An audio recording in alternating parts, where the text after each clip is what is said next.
hoş geldiniz efendim. Bizler sizleri bekliyorduk. İyi ki varsın ekibi olarak Beyaz TV ekranlarında hafta içi her gün 8'de 9 arası sağlıkla ilgili dop dolu programlar yapmaya devam ediyoruz. Kesinlikle sabahın bu güzel saatinde Özlem Yıldız'la sizin sağlığınızla ilgili her şeyi Biz konuklarımızdan de dinlemeye izleyicilerimiz çalışıyoruz. gibi bilinmeyen bir sürü konuyu bugün burada yine uzmanlarımızla öğreniyor olacağız. Hakikaten ciddi bilgiler alıyoruz. Ben Hakikaten çok bize mutluyum. ciddi güzel Evet. şeyler anlatıyorlar. Çok da bilmediğimiz konu Biz de var. bunları- Daha evet. uzun uzun bunları konuşacağız. Ama bugün programımız dop dolu. Bakalım programda neler varmış.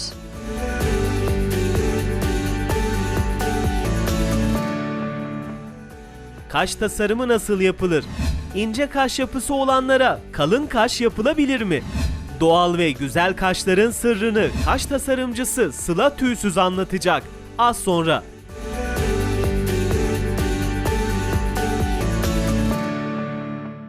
İyi ki varsın son sürat başladı efendim. Stüdyo konuğumuz kaş tasarımcısı Sıla Tüysüz. Bugünkü konuğumuz.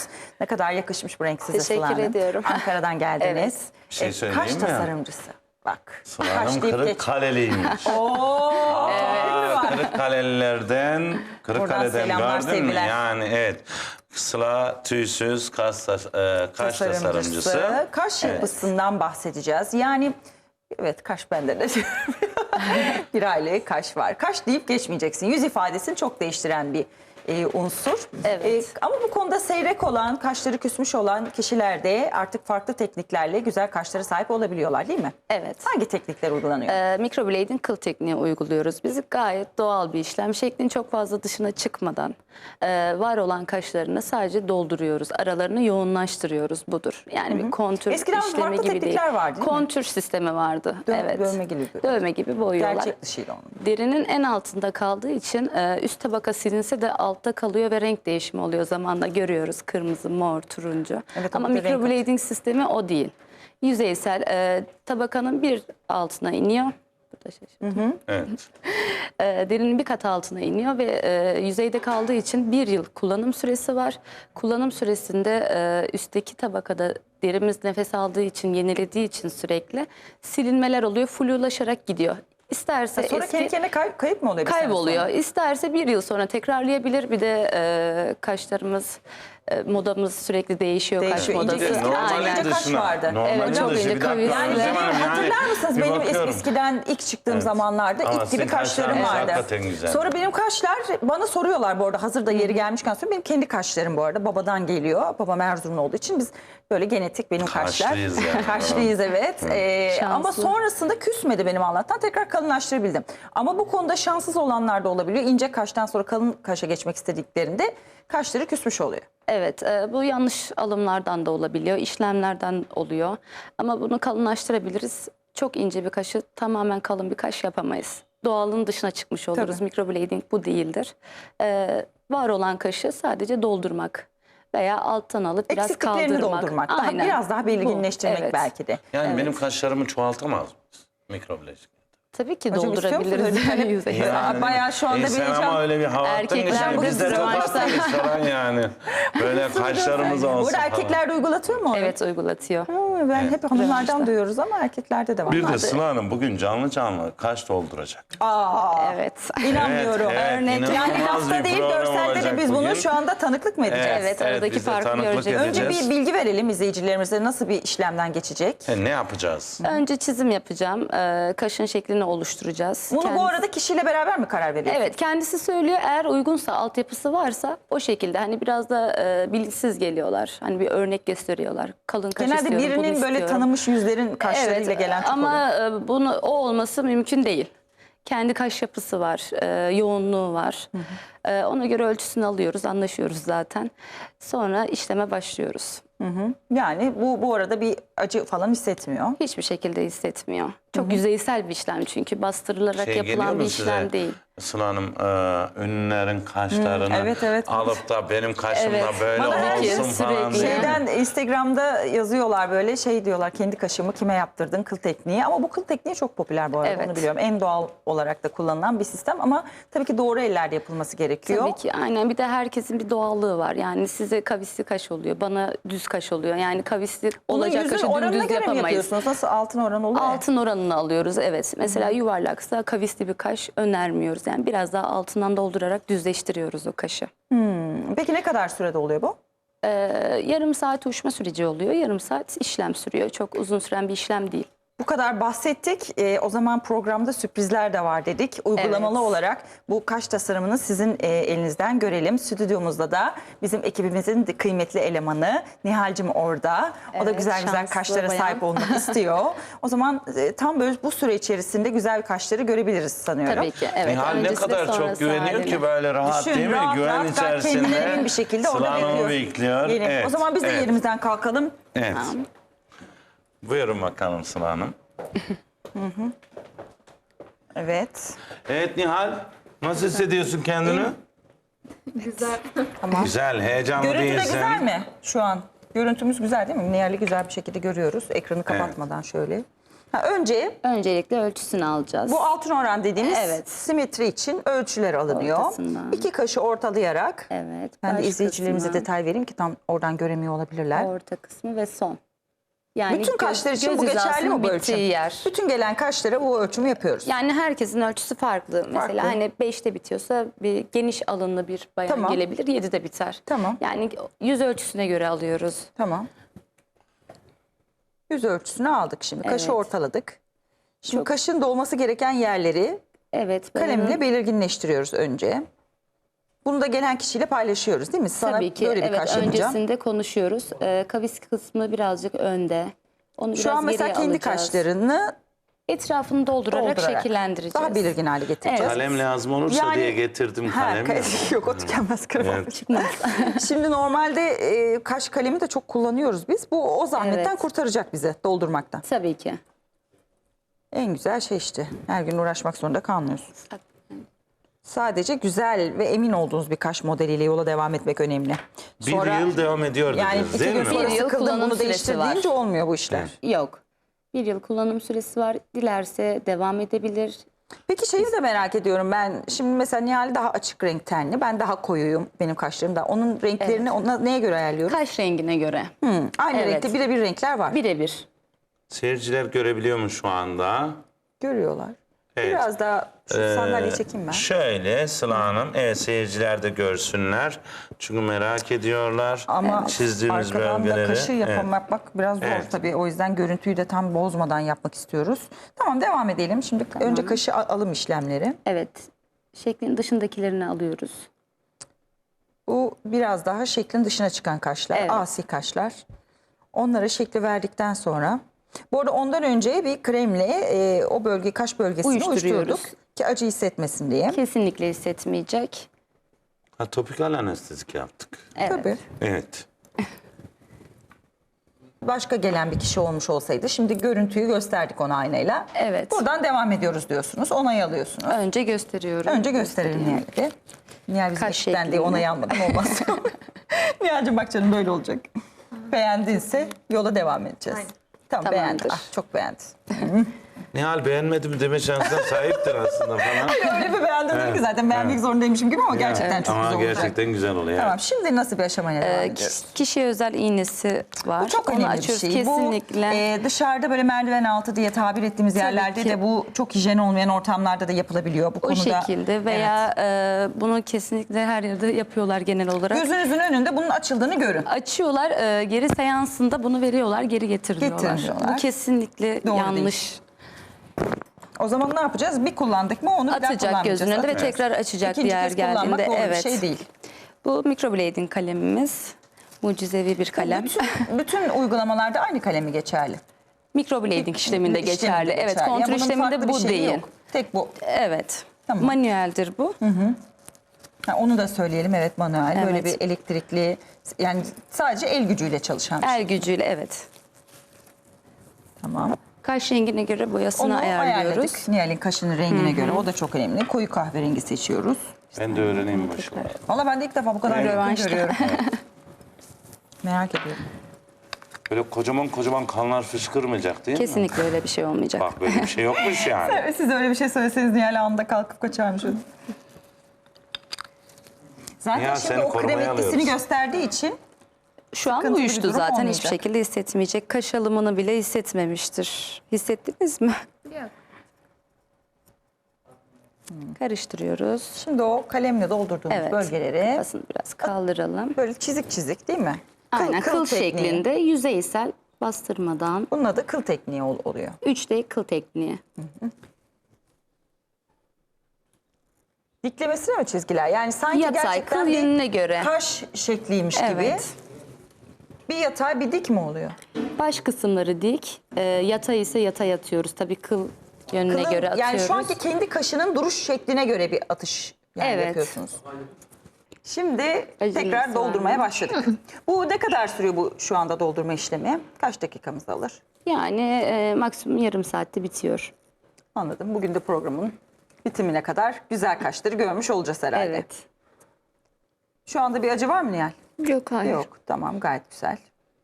Korkma Nihal, varsa bu söyle şeyle yani. karışıyor. Bazen hani dövmeyle de karıştırıyorlar değil mi bu kıl tekniğini? Ne olduğunu tam böyle iğneli bir şey zannediyorlar. Bu aslında daha farklı bir işlem. Bu çok yüzeysel bir işlem. Manuel bir işlem. O yüzden cihazlı bayağı değil. kişinin yaptığı teknik çok önemli. Evet, Yani çok iyi makine araştırmak kendi kendine lazım. yapmıyor. Siz elinizle bu şekli Evet. veriyorsunuz. Yaklaşık böyle bir 10 dakika falan mı alacak o doldurma işlemi? Onu böyle biraz daha hızlandıralım da heyecanla Tamam. bekliyoruz sonucu. Kaldırır mısın? Bir de Sonrasında ayakta ilk defa mesela yapıyorum. Sıla Hanım mesela nasıl bir bakım gerektiriyor? Şimdi bugün ne yapması gerek ya da ne yapmaması gerek? 2 gün su değmeyecek. Çok fazla bir zorluğu yok. Şey diyebiliyorum oraya bir yumuşak şey Parabensiz vazelin kullanacak sadece. 5 gün 4 saate bir. Kesinlikle yara, kabuklanma dövme vesaire gibi. Dövmeyi de olmayacak. kuru tutmayın derler. Evet. Çünkü hafif kesiler oluyor. Kurutmasın Tabii diye. onun da hijyenik bir şekilde bakılması gerek. Ki Tabii mikrop ki. kapmasın diye. Bakım da çok önemli. Yani şimdi siz güzel kaşlara sahip oluyorsunuz. Yapıyorlar mesela, çiziyorlar.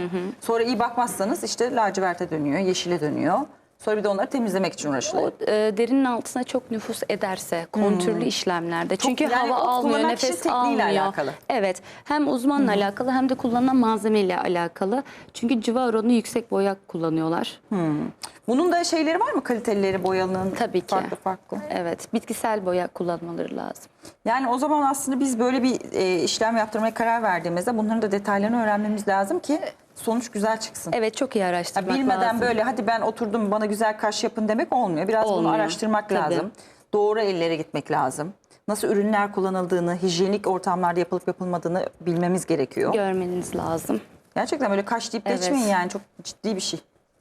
Görüntüyü de çok farklılaştırabilen bir şey. Bir Kesinlikle. kadının özellikle, gerçi erkekler de yaptırıyormuş ama Evet. Evet. kadın, her kadın Şanslı. böyle güzel görüntü olarak böyle albenisi olan kaşlara sahip olmak ister tabii ki. Ama artık bu yöntemle de bu mümkünmüş. Biz de buna bugün Evet. tanıklık ediyoruz. Kıl tekniğiyle Sıla Hanım stüdyomuzda sevgili Nihal'e güzel kaşları kavuşturacak inşallah.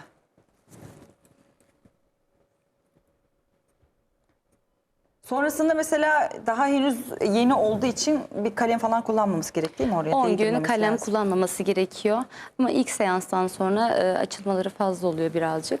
3 seansta bitiriyoruz. Yani aslında bir de genelde şey oluyor. İlk defa yaptıranların bir haftaya yakın koyu geziyorlar. Sonrasında normale dönüyor diye görüyorum. Günlük hayatına devam edebilir. Edebilir Koyu ama olmayacak. görüntü olarak asıl istediğimiz sonucu hemen değil de böyle bir hafta sonra mı alıyoruz? Oturması Hemen. renginin. Yani renk gittikçe açılıyor ama Biraz açılıyor. İlk başta biraz koyu oluyor. kendi renginde kullandığımız için çok da yabancı etmeyecek. görmüyorlar. Evet. Dolduruyoruz şimdi. Bundan sonra başka bir rütuş var mı bu işlemden sonra? 2 ve şu an? 3. seansı var. Ha, onlar ne Evet. zaman gelecek? 21 gün 1 ay arasında tekrar gelecek. Çünkü yarası İyileşmesi lazım. evet iyileşmesi Sanıyorum onlar lazım. kabuk tutuyorlar. Geçiyor kendi kendine. Kabuklanması Ha, kesinlikle kabuklanma olmuyor. olmayacak. Evet, alttaki yara iyileşecek. Yani Nihal, dişleri yaptırıyorsun, kaşları yaptırıyorsun değil mi? Baştan yaratıyoruz. Bambaşka bir değişime girmiş yani. Hakikaten yani. Bizde her şey var yani. Sağlıkla ilgili konuşuyoruz ama arada güzelliğe de değinmeden etmiyoruz. Değiniyoruz, tabii. Spor var, güzellik var. Sağlık zaten hep var, programımızın asıl konusu. Güzel gözükmenin insan bedeninde yaptığı Çok güzel bir şey. heyecan ve Yani bunu aslında güzellik. yaşamadan çok tabii bilinecek ki. bir şey değil yani. Kişi bunu kompleks yapıyor. Yıllarca mesela işte kalemlerle boyamaya çalışıyor. Farklı farklı yöntemlerle zahmetli şekilde güzel kaşlara sahip olmak istiyor ama artık hiç müdahale etmeden bir kere doğru ellerle müdahale edildikten sonra güzel kaşlara sahip oluyor. Evet. Özlem Hanım'a da dokunmayın, dökülüyor vallahi. Yani benim kaşlarım. Mesela Nihal bugüne kadar böyle güzel belirgin kaşları olsun istemiş. Evet. Ama çok da dediğiniz gibi rağbet var bu teknikte kullanılan değil mi? fazla. Herkesin ilgisini Evet. çekti, beğenisini kazandı. Doğal olduğu için bir kere her şeyden önce. Eskiden çünkü çok daha doğallıktan uzak kaşları görüyordum ben. O da sanıyorum Evet. dövme tekniğiyle falan yapılıyordu tam bilmiyorum ama. Dövme tekniğiyle olduğu için silinmiyor. Yani ancak lazer Çok kötü. veya Onu bir de yok etmek için solüsyonlarla daha çok acı çekiyorlar. Evet, çok Dövmeyi zor. yok etmek ne demek? Çok zahmetli bir şey. çıkması için kabuklanması gerekiyor. Bir de Yara olması düşünsenize, gerekiyor. Görüntü dövme, olarak da çok hadi şimdi kötü. yaptın, 3 gün sonra vazgeçtim, hiç güzel olmadı, değiştir denilecek bir şey değil. Ömürlük bir şey. Değil, Yani evet. bu en azından bir zaman sonra tekrar eski haline döndüğünde 8 ay, 1 yıl içerisinde. Bir yıl içerisinde. Aynen. Eski haline dönüyor. Dilerse değiştirebilir. belki dilerse farklı bir eski kaşını. modeli kullanmak isteyeceksiniz Evet. kaşınızda. O zaman bir sene sonra farklı bir modele geçebilirsiniz. Evet. Şimdi rütüş için de 1 ay sonra mı gelsin demiştiniz? 21 gün, 1 ay arasında tekrar gelecek. Çünkü ilk başta seyrek çalışıyoruz. Deri hazırlığı bu. Bir anda yoğun, sıkı sıkı bir atış yaparsak boya zamanla altta yayılıyor ve dümdüz kaşı oluyor. Denize girmesi mümkün mü şu anda? Bir hafta 10 gün girmiyorlar. Girmeyeceksin Evet. Nihal'cim ona göre. Tatil yok. Hani bunu da şu anda öğrenmiş oldun. Bir hafta tatile gidemezsin. Ama duş almasında bir sıkıntı yok. 2 gün sadece kaşına su değmeyecek. 2 gün kaşına Evet. değmeyecekse ona göre duş alacaksın. Bunları da şu an öğrenmiş oldun ya. Yani kafanı kuaförde yıkatırsın Nihal'cim. Bu da önemli ama bunu bilmeden mesela su değerse Tabii. mikrop için söylüyorsunuz değil mi? Kabuklanır. Kabuklanır. Yara olur. Ha. Evet. Yani en azından kalıcılığını uzun bir şekilde kullanmak istiyorsanız bunlara da dikkat edeceksiniz. Evet. 1 yıl güzel Söyle. kaşlarla devam edecekler en azından. Evet. Mesela arada kişiye gösterip tamam şöyle olsun biraz daha böyle olsun diyorlar mı kişiler? Gösteriyor musunuz yoksa sürpriz sonunu mu göstereceksiniz? Yani biz zaten konuşuyoruz, soruyoruz hangi şekil model istiyor. Uygunsa biraz da dediğim gibi bilinçsiz geliyorlar. Uzmana bırakmaları gerekiyor. Daha doğru. Evet. Siz en zaten doğru. yönlendiriyorsunuz Evet. en doğru olabilecek şeyi. Şeklini çiziyoruz, kendisine gösteriyoruz zaten. Çünkü bir kaş deyip geçmeyin. O kadar bir insanın Evet. ifadesini değiştirecek, ya Tamamen sinirli değiştiriyor. yapabilecek, ya böyle şaşkın yapabilecek ifadeler olabiliyor ki kaşta böyle. Evet. böyle. Aslında bunu Nihal'de gösterse miydik? Şaşkın Biraz mı? değişik, şaşkın böyle. Yok Nihal şu an gayet kendini emin ellere bırakmanı vermiş oldu. Kıkı çıkmıyor. Heyecanla sonucu bekliyor. Tabii ki Bitiriyoruz. insanın yüzündeki bütün ayrıntı kişide ayrı bir has güzellik yapıyor. Tabii. Kaş, saç, kirpik. Bunlar önemli. Kadınların Ama işleri. isterdim ki örneğin kaşı istediğimizde kalınlaştırabilelim. O Oluyor. görüntü. Biraz daha Kalınlık kalınlaştırıp- oluyor ama çok ince İnceltme. bir kaş bir anda böyle vamp kalın Evet. bir kaş olmuyor. Olmuyor, Evet. evet. O zaman o çok Yani köklü bir doğallığın değişiklik dışına olmuş olur. çıkıyoruz. Altyapısı Çünkü varsa şimdi tabii ki. altta kendi kaşı var, o kıllar var zaten. Evet. Aralarını doldurduğu için çok daha doğal oluyor. Ama olmayan Evet. sadece tenin üstüne bir şey boyamak çok da natürel bir ifade. Yaklaştığınız zaman bu sefer görüyorsunuz onların çizgi Evet, çizgi olduğunu. evet. Ama altta biraz kaş olduğu zaman çok daha doğal bir görünüm olmuş oluyor. Kaşı sıklaştırıyoruz. Evet, aralardaki boşlukları dolduruyoruz. Hani farklı farklı kaş boyama teknikleriyle her gün zahmet çekmek zorunda kalmadan. Bitirdik kaşı. Bir kere maske gidiyoruz. yapıyoruz. Bir 10 dakika bekliyor. bitti. Evet. Aa, Bu kadarcık. Tamam. Ah canım çok tatlı oldun ya. En güzel Ay, yanı. Nasıl da güzelsin öyle.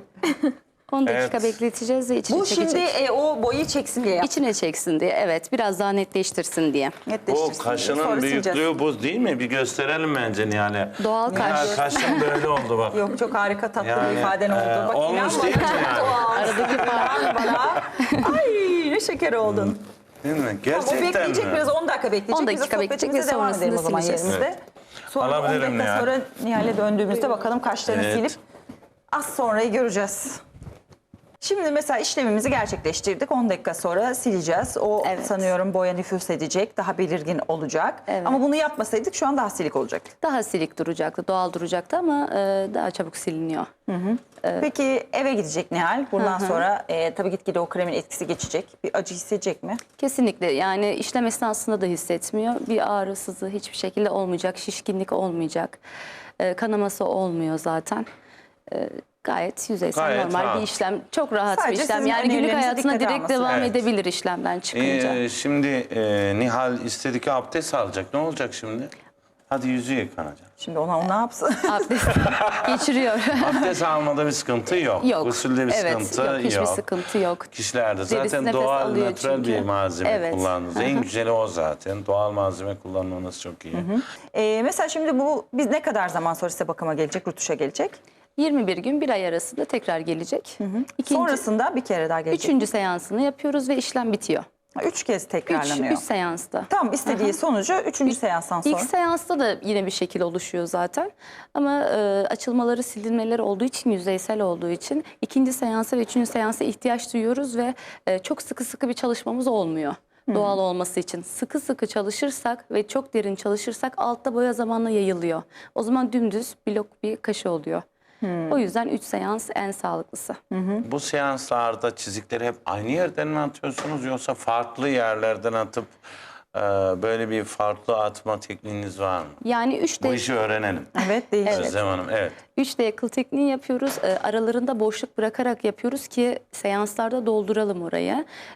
Son seansa geldiğinde hafif açılmalar olursa aynı yerden geçiyoruz ve derinin altına tamamen oturuyor. Nüfuz etmiş oluyor boya. Ama kişiden kişiye değişiyor mu o boyanın oturması ve şekli alması? Mesela kimilerinde çok çabuk tutmadığını, ilk seansta hemen yok olduğunu ama ikincisinde oturduğunu falan görüyorum. Tabii ki oluyor. Tenle, deriyle alakalı mı? Yağlı ciltlerde biraz daha açılmalar oluyor. Daha çabuk açılmalar oluyor. Ama o inatçı karma ciltlerde derileri de itinayla şekil veririz diyorsunuz. evet, Yani. tabii ki. Şimdi kaşlarda renk değişimi yapabiliyor mu bu işlem? Örneğin benim Nasıl? kaşlarım açık kahverengi ama Siz koyu siyah mı istiyorum. istiyorsunuz? Koyu Daha siyah belirgin istiyorum. istiyorsunuz. Daha Kişinin isteği belirgin de önemli. istiyorum. Bu kaşların yoğunluğuna bağlı olarak mı yapılıyor? Yoğunluğuna değil de kaşın rengine göre yapıyoruz. Yani Siz normal yapıyorsunuz. Ama Evet. farklı bir renkte yapabiliyor musunuz? Örneğin açık kahverengi benim kaşlarım gözükmüyor. Örneğin diyorum Hocam ben. size de siyah Kaşlarım olmaz ya. güzel, Allah Şu için. an kaşınız güzel Ama de bu size bir siyah isteyen kaşı olur ya. Biz düşüremedi. diş hekimiyiz. Bizde normal dişimin de 1,5 kat büyüklüğü olsun diyor. İstiyor. Vampir dişler İstiyor da istiyor. olmayacak bir şey istiyor şimdi. yani. Hani Mesela biz gerçekten hocamın yapıyoruz söylediği yani. gibi şimdi geldi. Farklı bir renk Burada istiyor. açık kumral saçları ama diyor Evet. ki ben diyor simsiyah diyor kaşlarım olsun. Şimdi ne olacak? Sizin isminizi saçını koyulaştırırsa bu sefer ne yapacak? Yani kaş renginin bir ton koyusunu yapabiliriz. Belirginleştirmek amaçlı. Zaten aralarında doldurunca kaş ortaya çıkıyor. Yani o seyrek kumral kaş doldurduğumuz zaman belirgin hale geliyor. Evet, normal şeklinde bir tık. yani Evet, en çok azından fazla olması değil. gerektiği kadar 2-3 Evet. ton değil. Evet. Bir Bir ton ton, olursa çok evet. daha natürel ve doğal. Şimdi Sıla Hanım, şeyi çok merak ettim ben. Doktor olduğumuz için kanser rahatsızlığı geçirenler, kemoterapi ve radyoterapi görenler var. Evet. Evet. Evet. Şimdi kirpikleri, kaşları geldiler. dökülenler değil mi? Kassız geldiler size. Hiç yok. Hiç yok. Ama o da çok gelen var öyle. Kalmamış. Örneğin bu ciddi bir şey. Yani bu rahatsız. insanlar bir şekilde ben görüyorum boyayla bu işi halletmeye çalışıyorlar. Başka şeyler.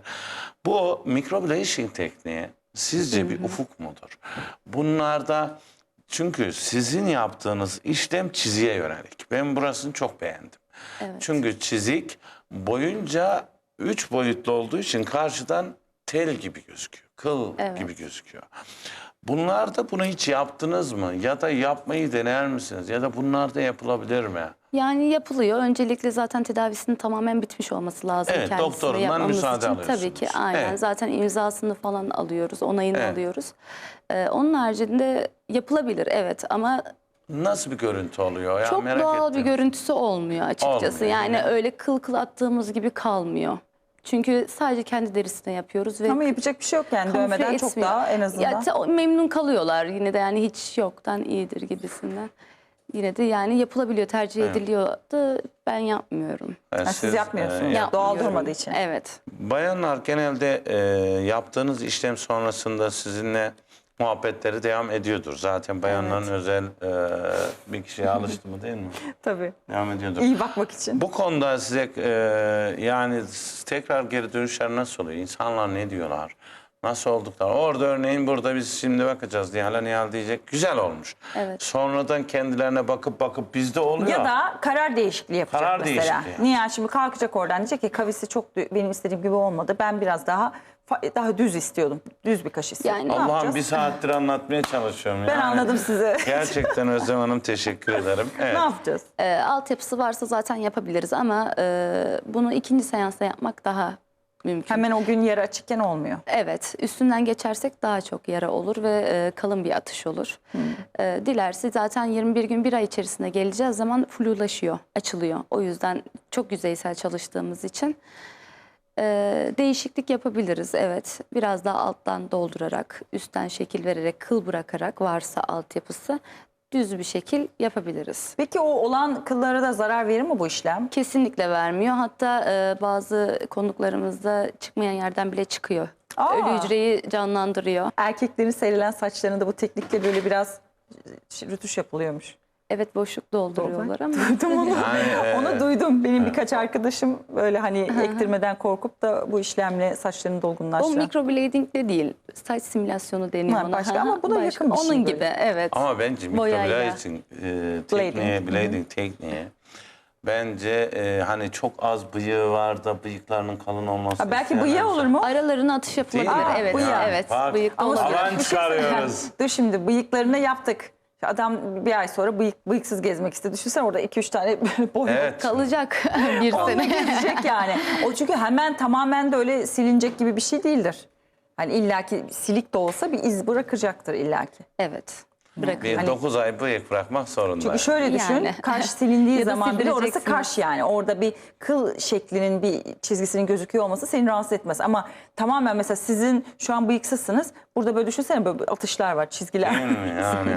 Olur mu yani? Şey derim program için özel hazırladım. Hocam kendimi feda ettim dersin. Kendimi feda etmedim. Peki şimdi biz mesela yavaş yavaş Nihal'in kaşlarını Kaşlarını silelim. Evet silelim. Bakalım Orada aradaki devam edebilir farka. miyiz? Evet. Bakalım. Evet Nihal, Nihal'cığım heyecanlı iyisin. mısın? Ağrımız var mı? Islak Ağrısız mendil yok. alacağım. Tamam. Evet. Arkadaşlar ıslak mendili tekrar bir Alalım bu boyayı silelim. Şimdi artık hafif kurumuş zaten o. Evet. Tamam geliyor ıslak mendilimiz. Yine hemen ıslak mendil olayını halledeceğim. Tamam.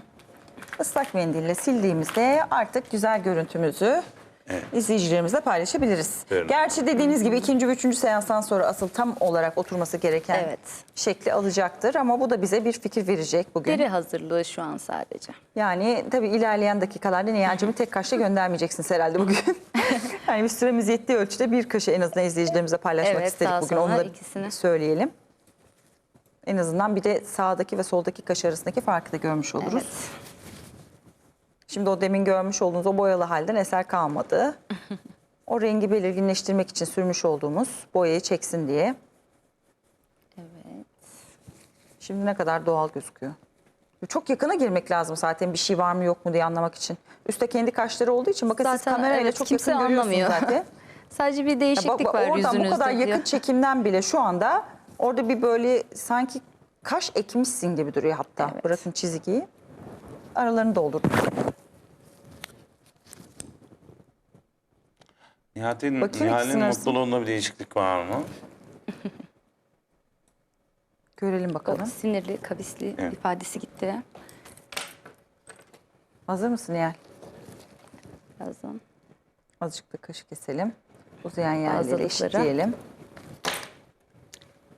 Sürpriz. Sürpriz. Ay yüzü güldü. Şimdi Evet Nihal, sen bunu mu istiyordun? evet işte o. Değiştirebiliriz istersen. Hepsini öğrendik bak. Ama bir şey Dilerseniz bir ay söyleyeceğim. sonra. İkisinin arasındaki fark ne kadar gözüküyor ekranda böyle baktığın zaman? Hem düşük ve sinirli bir ifadesi var ve kaş yapısı aşağıda olduğu için İfadeyi böyle nasıl sinirli değiştiriyor bir insanın evet. kaşı? Aslı daha Hanım da kalkık bir gülebiliyormuş görüntüsü oldu. aslında değil mi? İş bitti Sıla Hanım'ı güldürdük. Evet bakın ikisi arasındaki birisi ne kadar seyrek ve şekil hakikaten Düşük. bozukmuş. Onları kendin mi Evet. aldın yani ne yaptın? Şekil alınma şekli de çok önemli aslında. Ama zaten siz ilk Ama önce onu alttan alarak... alıp üstten biraz daha doldurunca kalkık bir görüntü sağladık. Evet, öbür türlü bakın ne kadar yorgun Evet. bir ifadesi vardı kaşının. Şimdi yapılmış kaşın ne kadar net, ne kadar böyle Dinamik. kendinden emin bir bakışa sahip olmuş oldu Nihal. Evet. Ha bak böyle ne kadar belli oluyor şu an ekranda. Gerçekten çok güzel. Tam ne kadar zamanımızı aldı şu anda işleme başladıktan sonra yaklaşık bir 20 dakika falan oldu herhalde. evet, çok evet, da, çok bir hızlı 20 bir dakikada işlem. öbürü tutsa hadi nereden baksan en fazla yani bir saat içerisinde bu işlemi Çıkmış oluyor. Evet, sonucunu bitmiş görmüş oluyor. oluruz. Şimdi bugün o zaman eve gittiğinde dikkat edecek. 10 gün deniz, solaryum, hamam, sauna yok. 10 gün kaş kalemi, kaş farı yok. Zaten ihtiyaç Peki duymayacaksınız. olursa sadece belirginlik daha da azalır.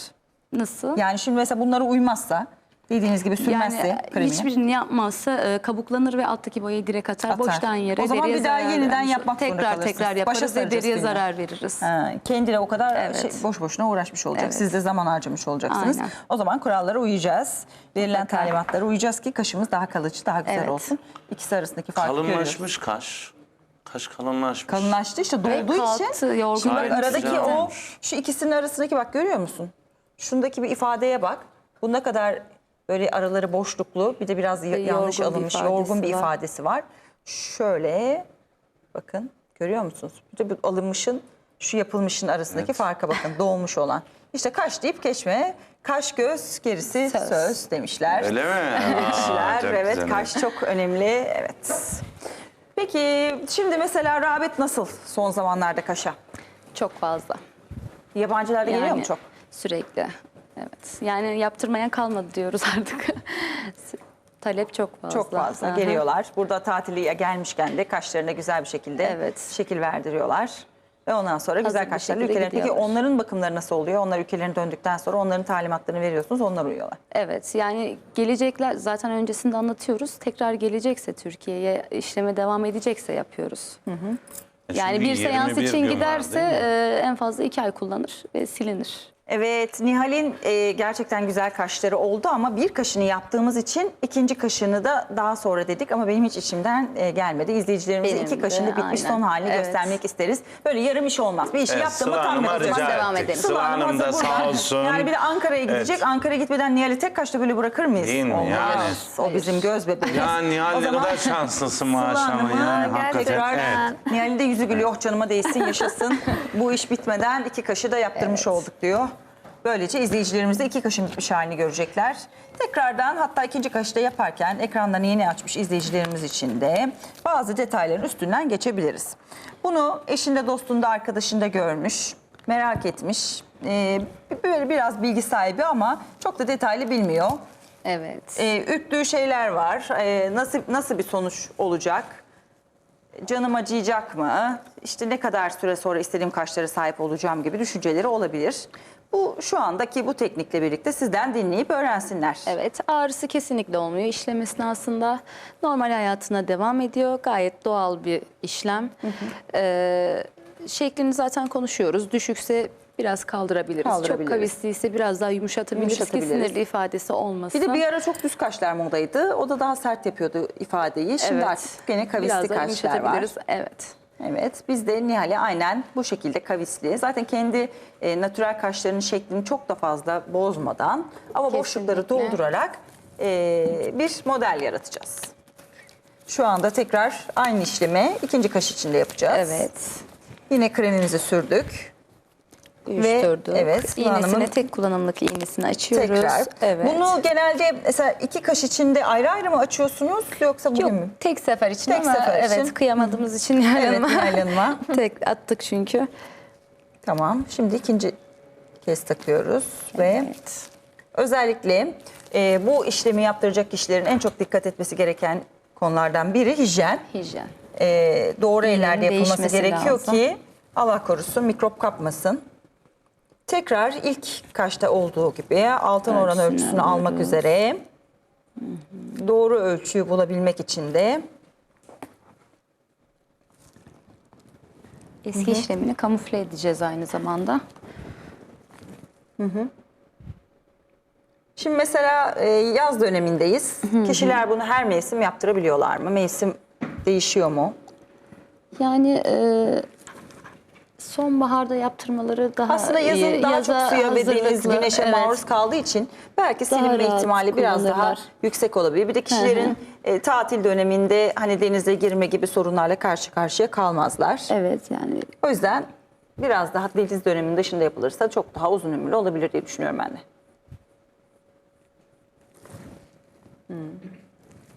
Bir de kişiler mesela bunu yaptırdıktan sonra şu anda görüntü çok güzel gözüküyor. Evet. Ama size söylediğimiz gibi yanlış şeyler de yapıldığı zaman grileşme, yeşilleşme, bazen hatta lacivert rengi bile gördüğümüz Evet. oluyor.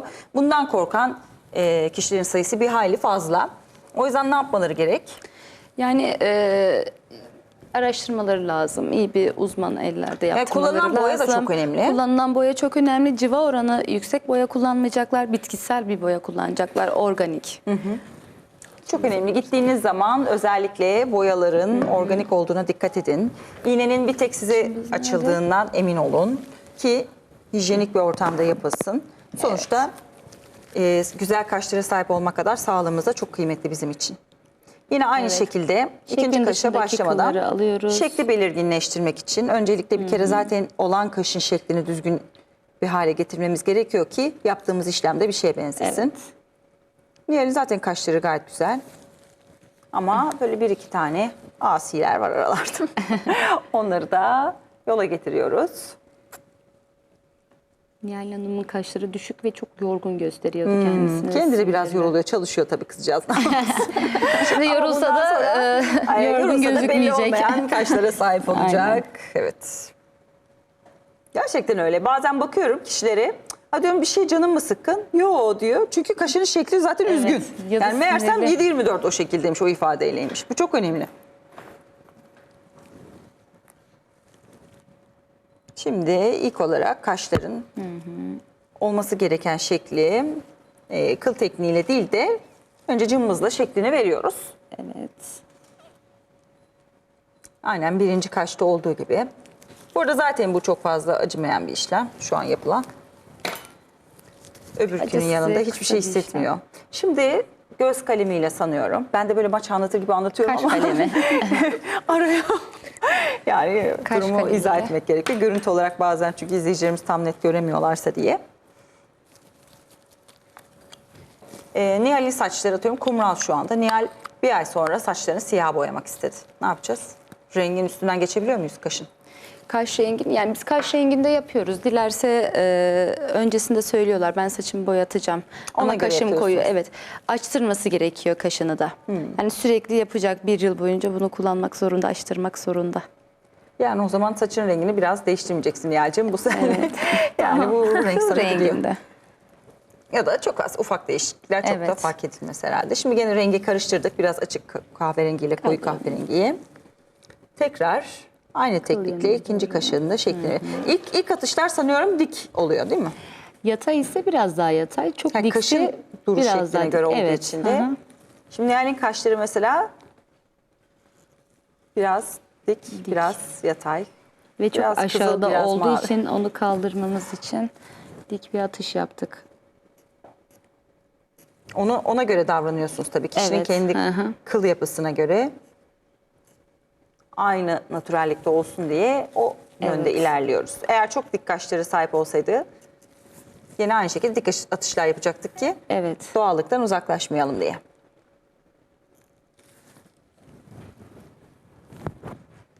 Arada boyaları siliyoruz değil mi yaptıktan Tabii sonra? ki. En sonunda sürüp bekleyeceğiz zaten. Evet, içine çeksin diye.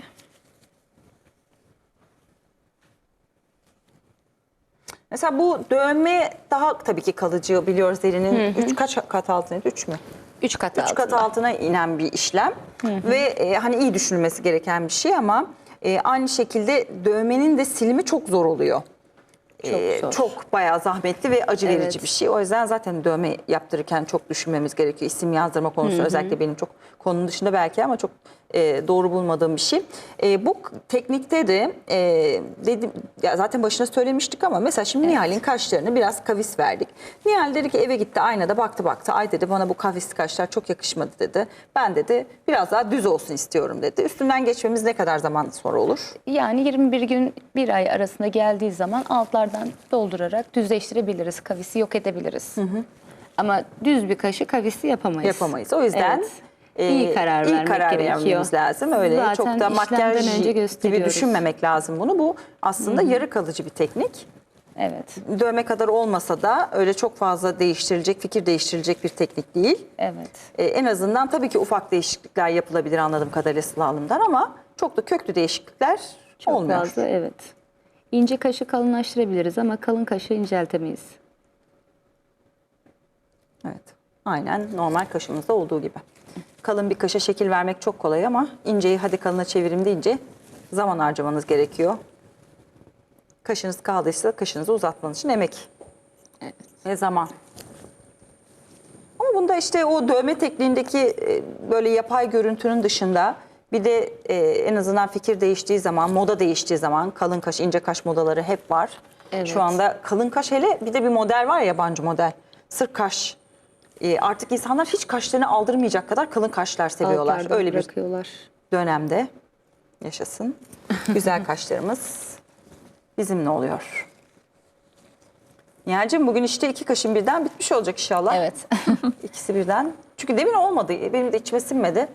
Bir kaş yapılıp bir kaş yapılmadan olmuyor. Süremiz madem varsa, yönetmenimiz de bize böyle bir jest yaptıysa süremizi iyi değerlendirerek 2 kaşı birden izleyicilerimize gösteririz bugün. Çünkü tam istediğimiz sonucu 2 kaşında yapıldığında aldığımız çok daha Aradaki farkı Doğru. gördük zaten. evet aradaki farkı görmemiz de iyi oldu.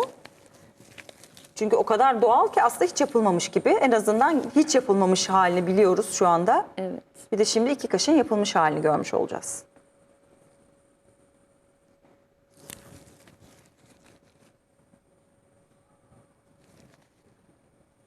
Kaldıralım kafamızı.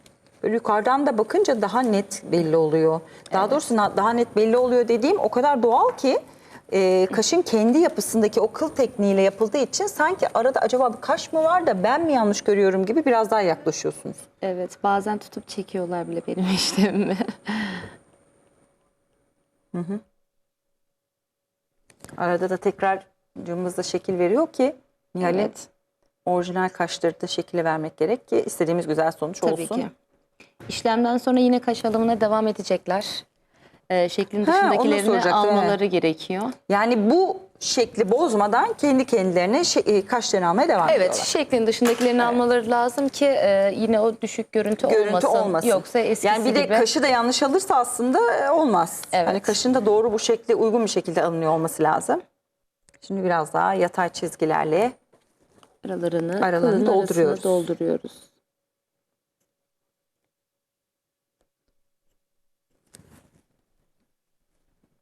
bak nasıl çıktı ortaya. Bizim için de stüdyomuza böyle bir tekniği görüyor olmak bir ilk olmuş oldu. Uygulamalı olarak biraz öncesi sonrası olmuş Evet. oldu. Yabancıya da olmamış oldu. Böyle Nihal de bizim ekibimizin çok sevdiğimiz bir üyesi. Kaldıralım. En son yine o kaşı boyasını sürecek miyiz buna da? Evet, süreceğiz. O olmazsa olmuyor. Olmaz. Ki boyaya çeksin diye. Evet. Çünkü o görüntüyü sağlamam için çok fazla üstünden geçmem gerekiyor. Şimdi tabii Bastırmadan atıyorum ki boya içine çeksin. Hiç deriye de zarar vermeyelim. ya bu arada şu dikkatimi çekti. Hani derinin üstünü yapıyorsunuz ama bir kanama söz konusu değil yani şu anda ben öyle görüyorum. Evet, kanama olmuyor. Çok Evet. yüzeysel. Yani kişiler bundan da korkuyor olabilirler. Ben hiç şu anda öyle bir şey görmedim. Ağrı var mı? Yok ağrı. Nihal'cim iyi dayandın maşallah. Gerçekten sabır işi biraz da. Hem sizin için hem bekleyen için. Evet. İnsan bir an önce görmek istiyor tabii de. Zahmetli bir iş en azından.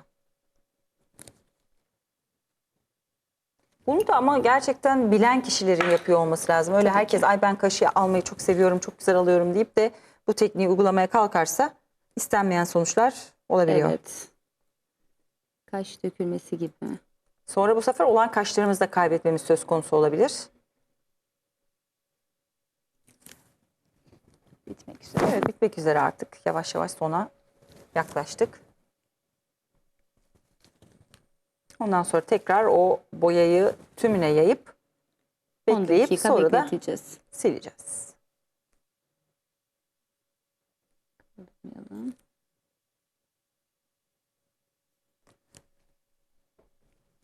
Şimdi bu işlemden sonra 21 gün geçtikten sonra size tekrar Evet, gelecek Nihal.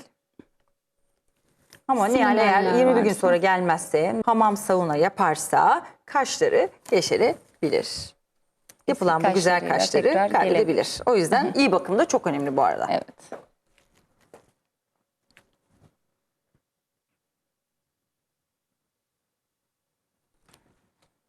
Evet. Evet. Hocam size de sürpriz oldu. Bak. Evet.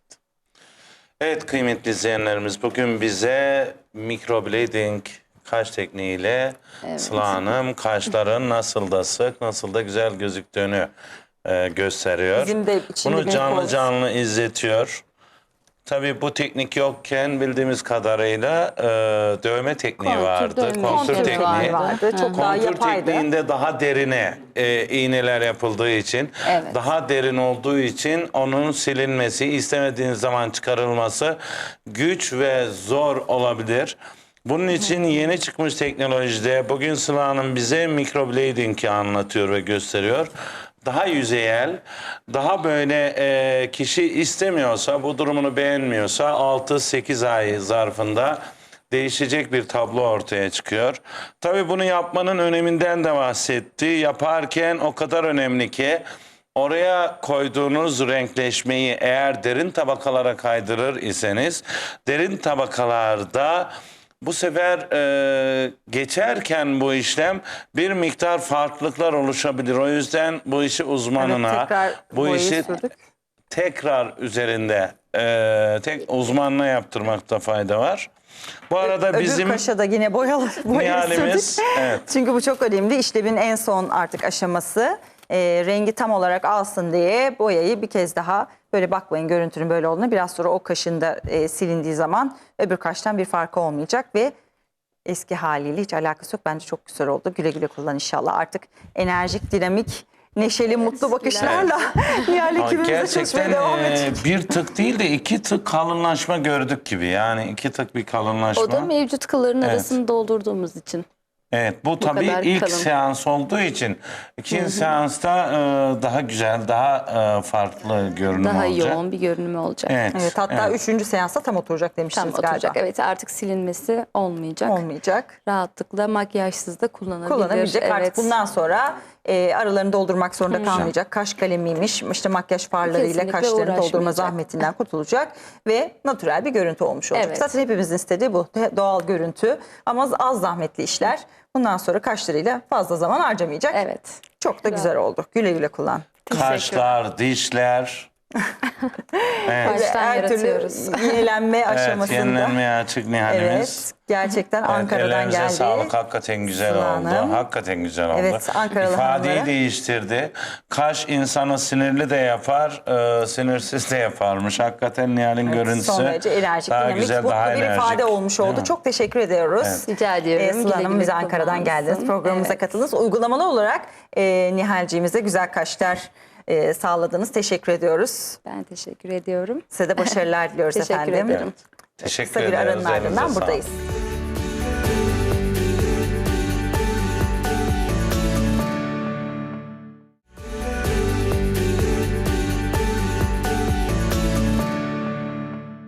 Evet, iyi ki varsının yavaş yavaş sonuna geliyoruz ama her zaman olduğu gibi Murat Hoca ile diş sağlığı ile ilgili konuşmaya da devam edelim. Dolgular aslında küçüklü büyüklü pek çok yaşta başvurduğumuz diş sağlığı ile ilgili belki de çok duyduğumuz konulardan biri ama dolguları da hafife almamak lazım. Kesinlikle. Ama acı verici bir işlem midir dolgu yaptırmak? Yani kişilerin hissettikleri nelerdir? Evet. Evet, güzel bir soru. Evet, yani ben bu- bu programı çok seviyorum ama bu 5 dakikaları daha çok seviyorum. Ya daha Gerçekten böyle Kısa kısa böyle iştahla, ama zevkle kısa böyle kısa odak ama noktasına, net odak net. noktalarda bilgiler vermeye çalışıyoruz. Biz kişinin için dolgu yapıyoruz.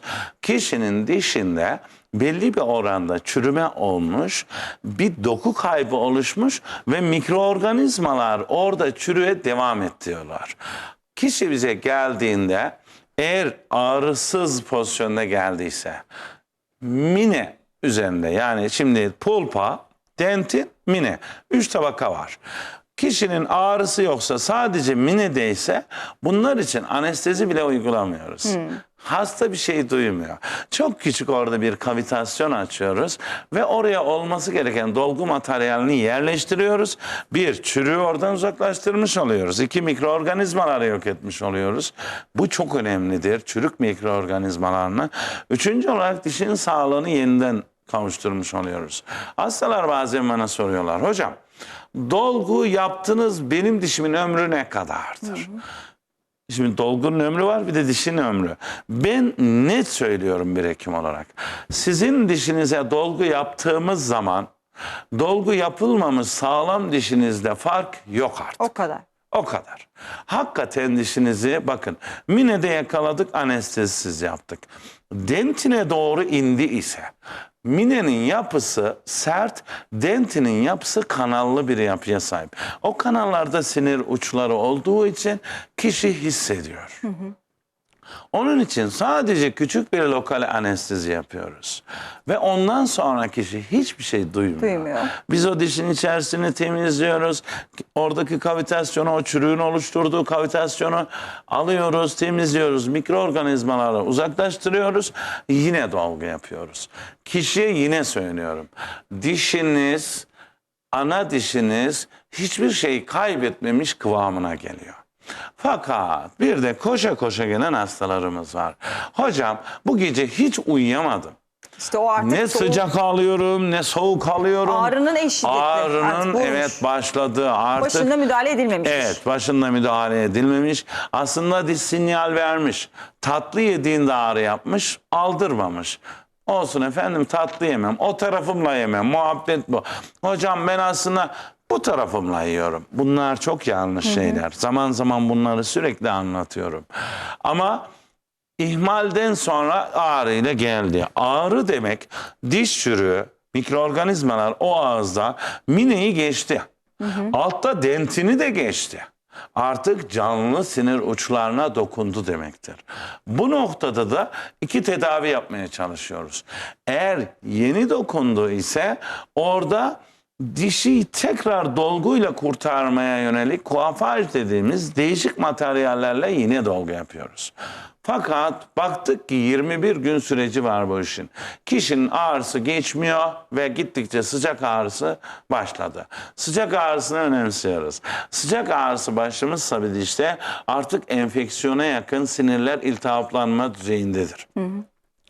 O zaman işte kişiye tekrar yine kanal tedavisine uygun görmüyoruz. Hala dişi bir noktada kurtaralım diye dişin köklerine gelen mesafeden canlı dokuyu kesip amputasyon dediğimiz, amputasyon kesmektir. Kesip amputasyonla dolgu yapmaya çalışıyoruz. Hala köklerdeki Kurtarabiliriz canlılığı koruyalım diye. Dişin yarısı canlı olsun en azından diye. Hala bununla da olmuyorsa kişiye kanal tedavisi yapıyoruz. Şimdi bu söylediğim aşamaya diş ne zaman geliyor? Dişte çürük başladı mı bu söylediğim aşama için 12 ile 18 ay arasında bir zaman lazım. 6 ayda örneğin dentini, minesi çürümüş bir diş 6 ayda dentini eritebilir. Dentin yumuşak yapıya sahip olduğu için mikroorganizmalar çok hızlı yemek gibi yiyorlar orayı. Onun için 6 ayda bir diş hekimine giderlerse bu işi ortadan kaldırmış ve dişlerinin sağlığında tekrar kazanmış zamanında da müdahale olur. edilmiş Kesinlikle. olur. Hocam teşekkür ediyoruz. Rica ederim. Bu kısa Ne demek? bilgilere devam edeceğiz her zaman biliyorsunuz. Eksik olmayın. Bugünlük Çok bu kadar. sağ olun. Çok teşekkür Bir programımızın da efendim sonuna geldik. Biz yine sağlığa dair bilgileri öğrenmeye devam edeceğiz. Tekrar görüşünceye dek hoşça kalın. Allah'a ısmarladık.